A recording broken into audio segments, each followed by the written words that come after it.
Watu wengi hupata pesa lakini wanashindwa namna nzuri na sahihi ya kuzisimamia pesa zao kwa sababu ya kukosa mpangilio mzuri wa matumizi. Bajeti hukusaidia kujua pesa zako zinatoka wapi na zinakwenda wapi. Lakini pia bajeti inakupa mwelekeo wa kutumiza malengo yako ya kifedha. Kwa kutumia mbinu sahihi za kupanga bajeti, utaweza kuepuka madeni yasiyo ya lazima na kuanza kujenga mustakabali mzuri wa pesa zako. Zifuatazo ni njia rahisi zaidi zitakazokusaidia kupanga bajeti yako. Namba 1, tumia kanuni ya 50-20-30. Hii ni njia rahisi ya kugawa kipato chako kwenye makundi matatu. 50% ni kundi la kwanza linalojumuisha mahitaji yako muhimu kama vile kodi ya nyumba, chakula, nauli, bili za maji, bili za umeme na matibabu. Na 20% ni kundi la pili kwa ajili ya akiba, uwekezaji na kulipa madeni. 30% zinazobaki ni kundi la tatu kwa ajili ya kufanyia mambo yako binafsi tofauti na matumizi ya lazima, akiba pamoja na uwekezaji. Kanuni hii ya 50-20-30 itakusaidia kuishi kwa kutumia pesa zako vizuri na kwa mpangilio mzuri na sahihi. Namba 2, weka malengo ya kifedha. Malengo ya kifedha yatakupa sababu ya kuzingatia bajeti utakayoiandaa. Unapoweka malengo ya kifedha, iwe ni ya muda mrefu au ya muda mfupi, hakikisha unaweka ukomo wa muda wa kufikia malengo hayo. Lakini pia kumbuka kuweka mikakati ili uwe na nidhamu ya fedha. Namba 3, andika taarifa za mapato na matumizi yako. Hii ni hatua muhimu sana unapotaka kuandaa budget. Hakikisha unaandika kiasi cha kipato chako ambacho unakipata kwenye vibarua, kwenye mshahara, kwenye biashara, lakini pia kwenye uwekezaji. Unapofanya matumizi kwa kununua vitu mbalimbali, hakikisha unaandika taarifa za matumizi hayo kila mwezi, hata kama ni matumizi madogo.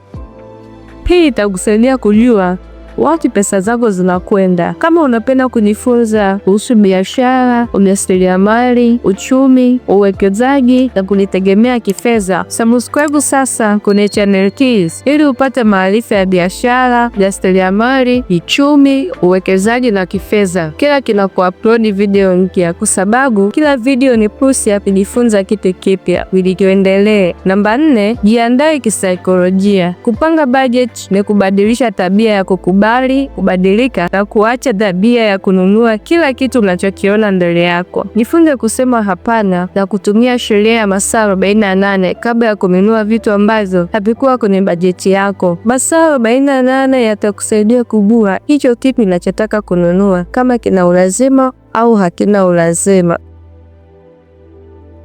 Namba 5, jifunze elimu ya fedha. Elimu ya fedha itakupa maarifa ya kutofautisha matumizi, akiba na uwekezaji. Lakini pia kupitia elimu ya fedha itakusaidia kuepuka madeni yasiyo na ulazima. Unaweza kujifunza elimu ya fedha kupitia chaneli yetu hii ya Darasa la Biashara na Ujasiriamali. Lakini pia unaweza kusoma vitabu na kuhudhuria semina za wataalamu mbalimbali wa masuala ya fedha. Bajeti sio kikwazo cha kukufanya wewe ushindwe kutumia pesa zako, bali bajeti ni mwongozo utakao kusaidia kutumia pesa zako kwa hekima na nidhamu. Unapopata kanuni za kupanga bajeti, unaweka misingi imara kwa ajili ya akiba, uwekezaji na utulivu wa kifedha. Mafanikio ya kifedha hayaji kwa kiasi cha pesa unachopata, bali mafanikio ya kifedha huwa yanakuja kulingana na vile unapozipangilia pesa zako na kuzitumia. Anza leo kupanga bajeti yako. Hata kama ni kidogo, utaona mabadiliko makubwa katika maisha yako ya kifedha. Anza sasa. Hili ni Darasa la Biashara na Ujasiriamali. Asante.